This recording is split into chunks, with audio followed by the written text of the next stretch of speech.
Thank you for tuning in to Conversations with Barbara. I'm Barbara Kanellopoulos. Here with me today is poet and Cape Cod native Mary Petiet. She is here to talk about her latest collection of poems called Moontide. Here we are, Moontide. Welcome to the program, Mary. And let us begin by talking about your approach to poetry. Many of them seem to me quite formal. Do you follow a formal, although it's free verse, do you follow a particular pattern of lines as you write? No, absolutely not. I write casually. I write what comes out. And the structure, I play with the structure after I get it done on the paper, but I don't change that much usually. I see. Not too much editing after you've written it down? No. Well, that seems to me extraordinary because the poems seem so perfectly crafted. They and that may be because you've been writing poetry for a long time. When did you start writing poetry? When I was a child. I have old notebooks and collections full of poetry. I see. I've been writing since I could. I see. Well, you know, this reminds me very much of the anecdote about Picasso, that a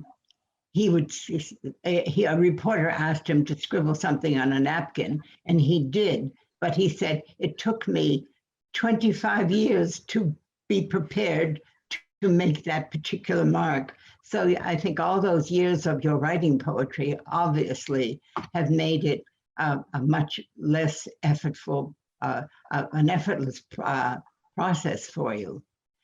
Let's talk about the poems themselves. You've divided them up into the seasons of the year. There are summer poems, fall poems, spring and winter poems. One of my favorites is A Black Dog.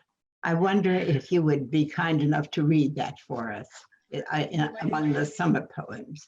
And Black Dog here in Falmouth is such a familiar term and a familiar sight, so that many of our viewers will be able to really associate their own experiences with this. Okay. And afterwards, I'll tell you about the black dog. Yes, do that. Okay. Black dog. Black dog spends hours staring into tide pools and explodes the briny minnow verse, pouncing on the darting minnow shadows. The sun climbs the sky and inches down again. Black dog has no need of a watch. Black dog lives entirely in the moment now, running the beach with no thought of later and before, no what if, no regret, only black dog, beach, and sky, the eternal now, now, now. That so much captures the feeling we have in watching animals, because they are so much in the present. And we humans seem to me always need to be reminded to stay with the now, stay with the moment. And so it's envious we envy. And I think you've captured that the dog doesn't no sense of time passing. But what I like about the poem particularly is that I think you, the poet, have the last word, because the poem is always in the present tense. Anytime anyone picks this up, it will be black dog now. So if we can't capture the now, we can do it in capturing in writing, in writing the poem. So I like that sense. Did you have that in mind, that in writing the poem you have captured what Black Dog has captured, the present moment forever? It's hard for me to know. I was trying to capture the dog herself in the moment, and how, as you were saying, how she exists entirely in the moment. And I think the best thing we can do, especially now with all the things happening in the world, is to hang around with an animal and Yes. just inhabit the moment and not be concerned about then and before and after and what's going to happen, what has happened, and all these things, just right there in the moment. And there's such equilibrium to that moment. And the dog her name was Daisy, and the book's dedicated to her. Oh, And really? yeah, I dedicated Moontide to Daisy because in some strange way, she just gave me these poems as we were inhabiting those moments. And I would watch her on the beach, and she would have no sense of time passing, and she would just be so alive. And E.M. Foster has a novel called The Eternal Moment. And it's sort of, I was thinking of that. I know I had that in mind, the eternal now and the eternal moment. And somehow it just came together, and this poem arrived. Yes. Yeah. Well, I think you do capture that in the poem, and you're so right about the comfort we get in watching animals, especially dogs. So that's great. And another thing that I have found in reading these, that you find stories everywhere, stories in trees, stories in stones. Oh, and houses have such stories to tell. And one of the stories, I think that it comes into Moonstone. Tell us about the background. That's the name of your house in Barnstable. Yes. Yeah. Moonstone is a special place, and I suspect that trees and rocks and houses are all somehow alive, and they have some kind of a spirit, and if you really pay attention, it might speak to you. And Moonstone, it's an old farmhouse, and it used to go from the land, which it stretched from 6A right down into the marsh on the north side of 6A in Barnstable, outside of the village. And it was a subsistence farm. And it was never a grand sea captain's house. It was a farmhouse. And it's old. And so there are ghosts in that house because I've experienced them. So I told the story of the ghost we called Hello Man, which is a great Halloween story. And you'd hear somebody calling hello out in the yard, and you'd run out. It was always at dusk, that time when the day is changing into, from afternoon to evening. And you'd run outside, and there'd be nobody there. I heard it, the electrician heard it, my children heard it. And it was the strangest thing. And so I asked the neighbors, the oldest people I could find nearby, about what could this be? And they told me a story about in the 1920s, how a young man who lived there had died tragically. And I wondered, is he coming back and shouting hello? And so I wove it together into the poem called Homecoming. Right. Yes, that poem is the house's story. Yeah. Yes, and I love the matter-of-fact way the electrician simply acknowledged that and went back to work. It's true. Yes. Everything in that poem happened. It's all he did. Yes. It seems to me that perhaps you can read that one. Oh, sure. Okay. It's perfect for October, isn't it? It's yes, nice. It certainly is. A Halloween story. It's a little bit scary. No, I thought it was more a not so frightening, but a meditation on what went past, and it seems to me that past is always present. It is, especially in that house. That house is holding the memories of many events, I think. Okay, it's called Homecoming. An insistent voice calls hello outside my door. A voice unrecognizable in everything, but its urgency. I open the door. Silence. No breeze, no bird song. The autumn evening shadows gather, and there is no man claiming that strong voice. The New England house is old. It dates to the 1840s officially, but has evidence of far greater age. An entire tree of a girth, now unseen, supports the west end of the house from north to south, hewn by an adze, fossilized in whale oil.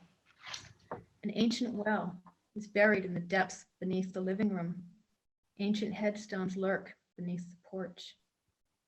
Rewiring the empty house on a twilight summer evening, the electrician heard someone calling him outside, and running to see who it was, found only silence. Inside, he heard a woman's tread wearing the floorboards upstairs, always the same spot, always pacing, and the days dusky in between time. He never saw her, but he named her the walker and told me, she's walking. Oh yes, she's walking and waiting and turning back, and turned back to his work, rewiring. Sometimes in New England, past and present merge, and living coexist with the dead. My old school bus driver visits a neighbor across the street in a house even older than mine. The two embody history, 180 years counted altogether. I ask them about my house, the old house called Moonstone, for the white round court set in the front stone wall, set that really does look like the man in the moon. In 1923, a man drove his car clear through the back of your barn, through the wall, dropped down 20 feet, meant to reverse out, but went forward, straight through instead. Oh, he was all right, but the car wasn't. The corpse of a Model T rests behind my back stone wall, many rusted pieces.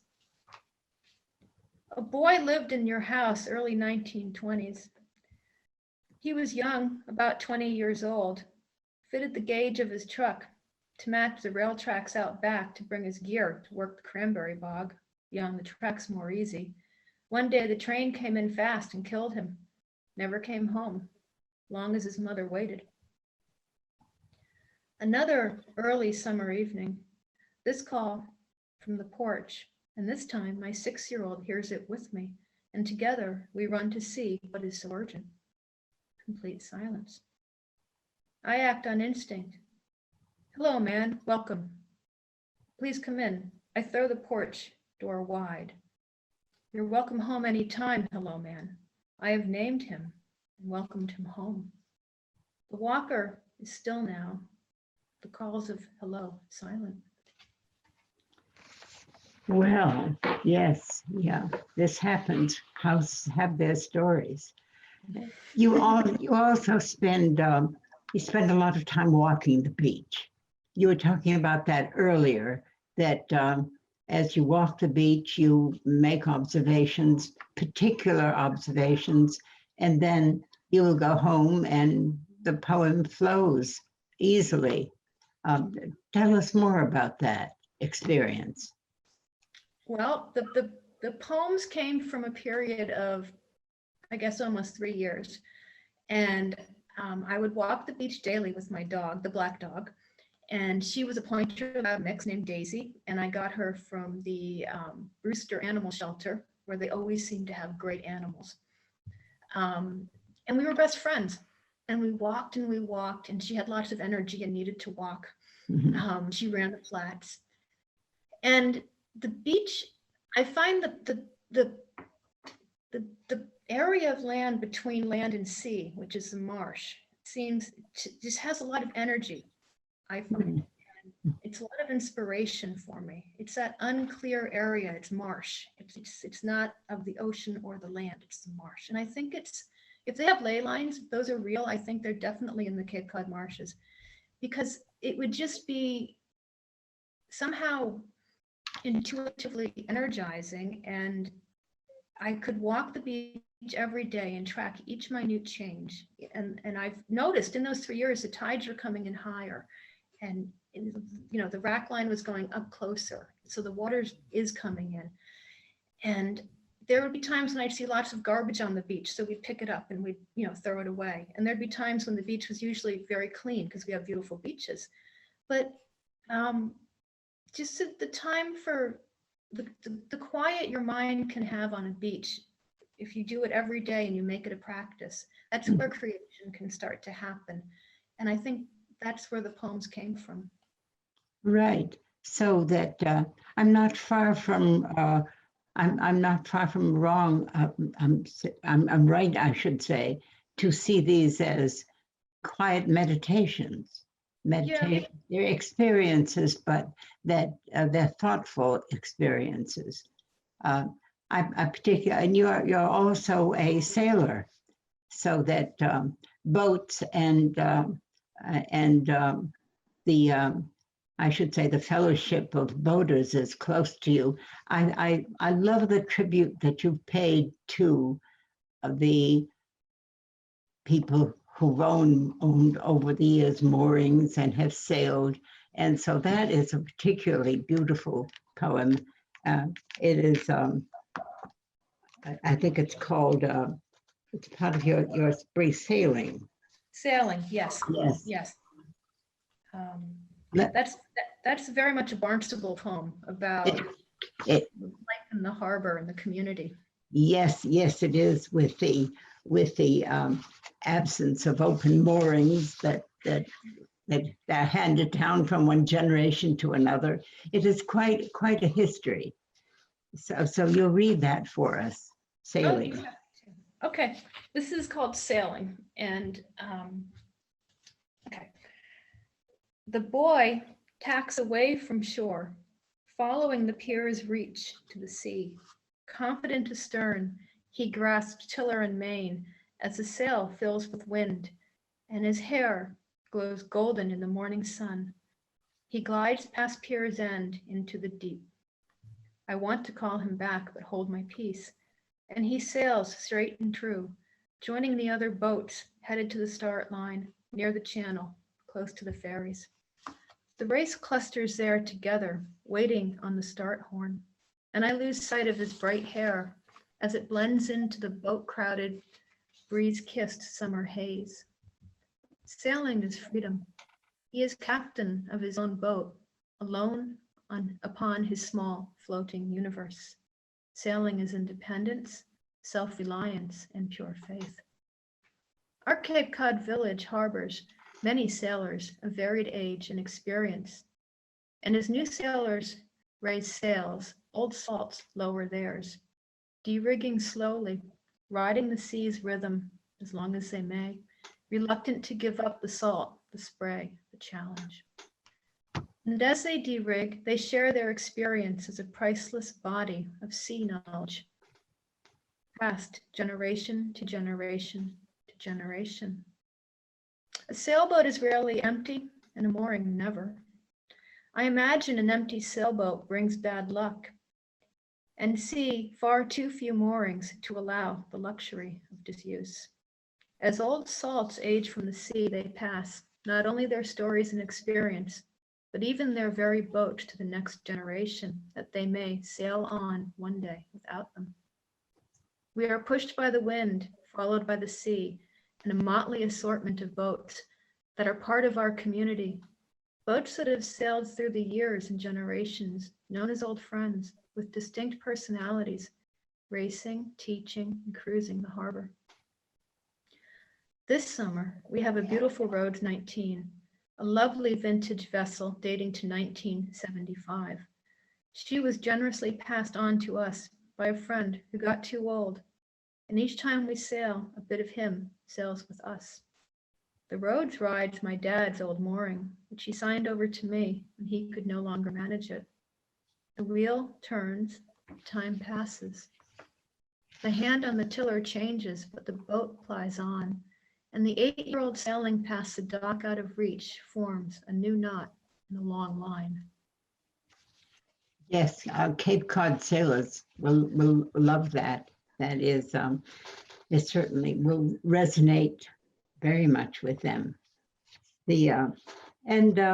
So you certainly have a realistic view of climate change. I think you were saying that every time you walk the beach, you see the changes, perhaps the erosion, and Yes. and so you've written about that too. that, and in connection with that, though, you talk about some of the things that are permanent on Cape Cod, stone walls. Stone walls, yes. Yes. Yes. Yes. Ever-present stone walls, and they too, each one has a personality. Your poem about that is also a kind of a poem that is pretty much you have no illusions about our ability to maybe fight climate change and not have. I think you have a vision of Cape Cod eventually being swept under by the sea. That's kind of a thought experiment, I guess, that what will happen to our stone walls. That I would love to have you read also, the stone walls. Okay, let me find that one.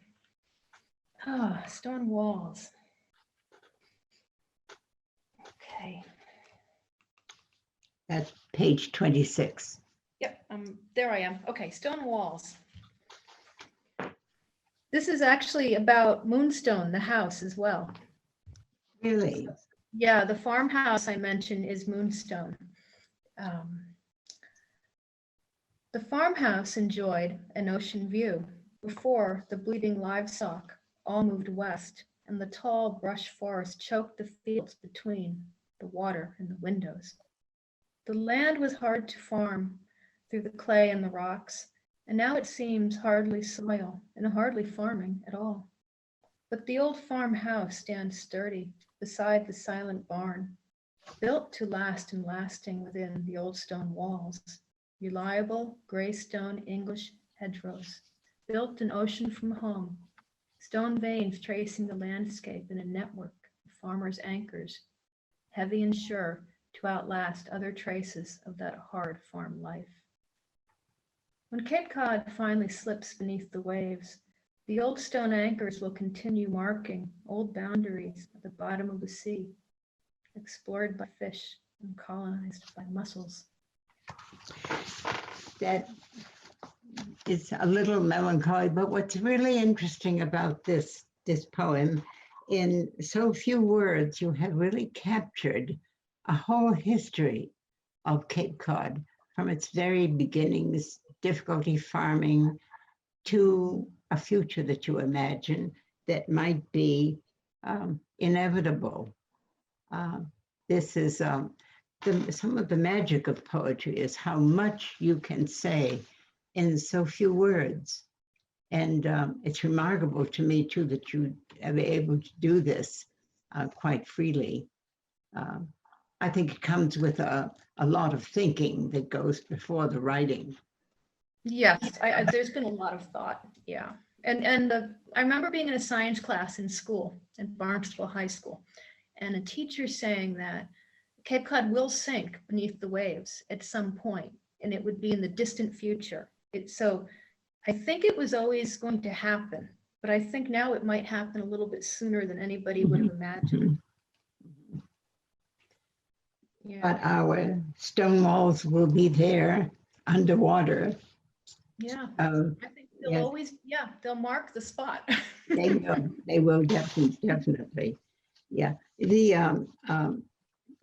are, in every sense of the word, these are Cape Cod poems. They just are. I almost, every single one of them just reminds me of what it's like to be living here and to be enjoying it and to be seeing it. And maybe even to maybe regret some of the things that have been changing it. One of the poems that I think is different in style, in feeling, is the Minister. Minister Emeritus. Minister Emeritus, yes, that's really very light and very a happy poem, and I think it also maybe bespeaks an unusual church service. Mm-hmm. It was wonderful. It was the last time I heard Reverend Warren speak at the Barnstable Unitarian Church, and he was minister emeritus. I think he died probably 3 or 4 years ago. So he was very old when this happened, and his sermons were just celebrations of life. And I can read it. It'll tell it better than I'll tell it now. Yes. Minister emeritus. But it is a bit of an homage to Reverend Warren, who was a very special man. Yes, I think, and really very much a man with a social conscience who really encouraged many Cape Codders to think about fair housing in the early years. A remarkable person. He did a lot of good. Yes. Okay, so this is a poem for him, really. Minister Emeritus.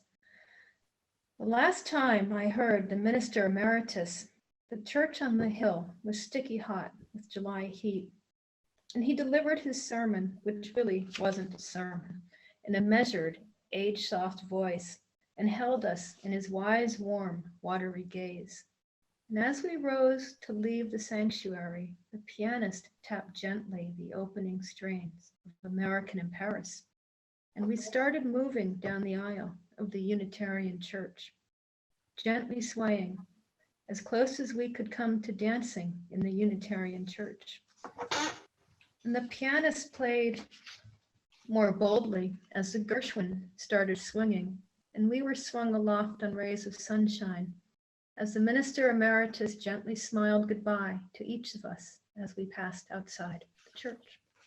Yes, that's a beautiful scene, a lovely scene. It was a lovely scene. It was a magical moment. Yes, yes. And Gershwin music, in which is might have added to the lightness of the moment.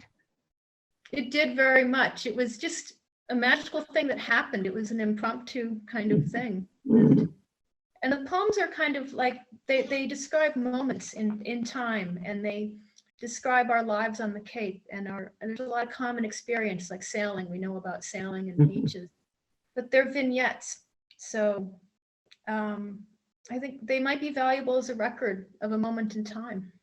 Yes, I think of them as even more important, more valuable than photographs. People, our cameras, our phones are snapping snapshots all the time, but poems are like that too. But even more because they're able to say more than a photograph can about how people or how the poet is feeling at the moment, or what these scenes. What meaning that we can get from these everyday scenes. Now I do know that you have left Cape Cod recently and have moved to the Netherlands. Have you found yourself getting homesick? Oh, of course. Right. And has it been a difficult adjustment? The adjustment was more difficult than we anticipated, certainly, because my husband is Dutch, so we had been coming to the Netherlands pretty much once a year with the children, so they'd know their Dutch family. Mm-hmm. I had lived overseas before, years ago, but actually moving to the Netherlands it's been a wonderful experience, but yes, the adjustment was difficult. It took a couple of years. We're fine now. We've adjusted as much as we're going to. We're comfortable. Are you near the water? No. No. We're just outside of the center of Amsterdam. We're 20 minutes from the center, and it's a fabulous place to be. There's a lot going on here. It's a hub of activity, but there's no ocean here. We are near a sort of a. It's called a forest, but it's more of a woods if you're American. It's small. It's a nature reserve, and I can walk to that, and that's been wonderful. I think maybe we can expect some more poetry to come from that particular experience. Maybe. I wrote a few poems during the pandemic lockdown. It was pandemic poetry. Ah, But I haven't had the same poetry coming out of me. It hasn't happened since I left the Cape, actually. I That's see. the energy of the Cape, I think. I see. So these were then written in your house in the Netherlands. This I wrote selection. the poems were written on Cape Cod, and I had the manuscript. I see. And then we had the COVID lockdown. So that gave me time to focus on what I really wanted to be doing, which was creating a book. So that was the time I had to put this together. We might tell viewers that this book is available at 8 Cousins, and Yes. If they run out of copies, they will certainly order it for you. And as I said to you earlier, what's really wonderful about this slim volume is you can take it with you and sit outside with it and read the poems. And also, the poems bear reading and rereading and rereading. And every time I read one, I find other nuances in it.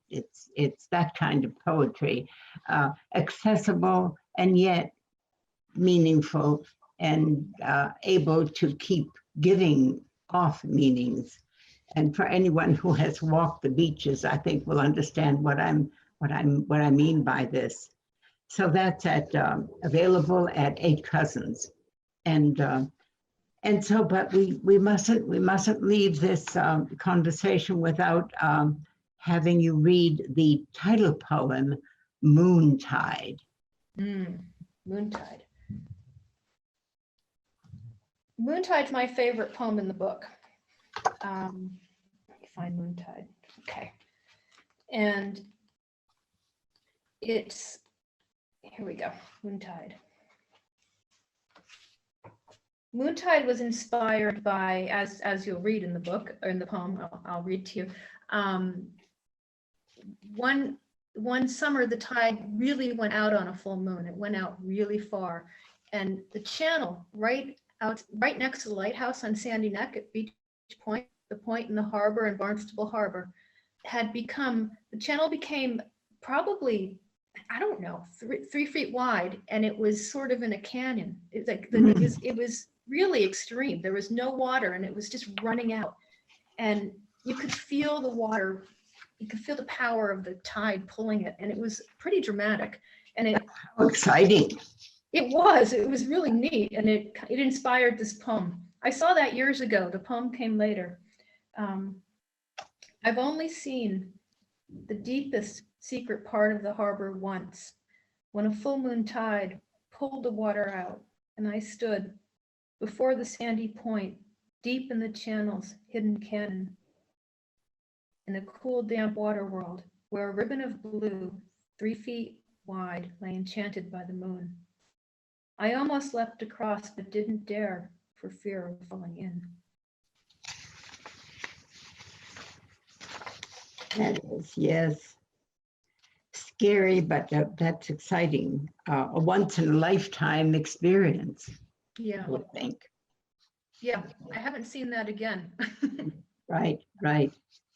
There is so much more here. There is this lovely poem about trees, as you say. You feel that trees have a spirit in them.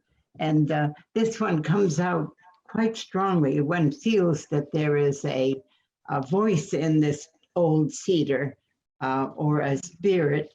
That's on page 28, and struggling against the weather. And when you tell me that you believe that the trees have a spirit, I can see it in this poem, that there is a force inside this tree. And as a matter of fact, I'm beginning to look at trees differently.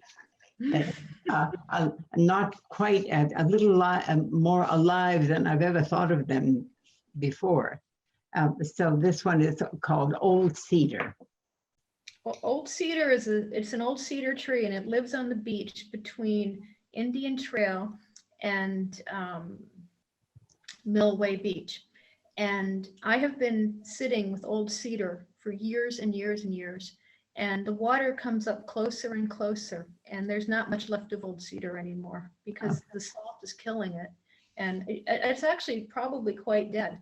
And last time I went and sat with old cedar, somebody else had left intentionally a sort of a wreath made of beach grass and feathers. And it made me think, I'm not the only one here who has a friendship with this tree. And if you sit with the tree long enough, you'll feel that. You'll feel the spirit of the tree. So Interesting. this is the story of old cedar. Old cedar knows why. Growing into the wind, certainly no solution. Tried once, and proof of the attempt lingers in the twisted gray trunk below a shock of green on branches curved by the forceful old north wind. Old cedar stands a lonely figure defying the wind as relentless ocean water comes ever closer, slowly claiming it from below. Yes, the inevitability of time and weathering. Well, I cannot thank you enough for being with us. This has been really such a pleasure. And I will also remind viewers again, Moontide is available at 8 Cousins, and Mary Petiet has been with us to talk about her poetry. I will look forward to poetry in the future coming from the Netherlands. Yes, and so I would hope that that you will find lots of inspiration there. I'm sure you will. Thank you for having me. Yeah. Thank you again.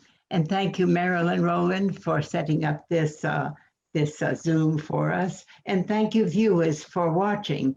We'll look forward to seeing you next time on Conversations with Barbara. Thank you. Good night. Good night.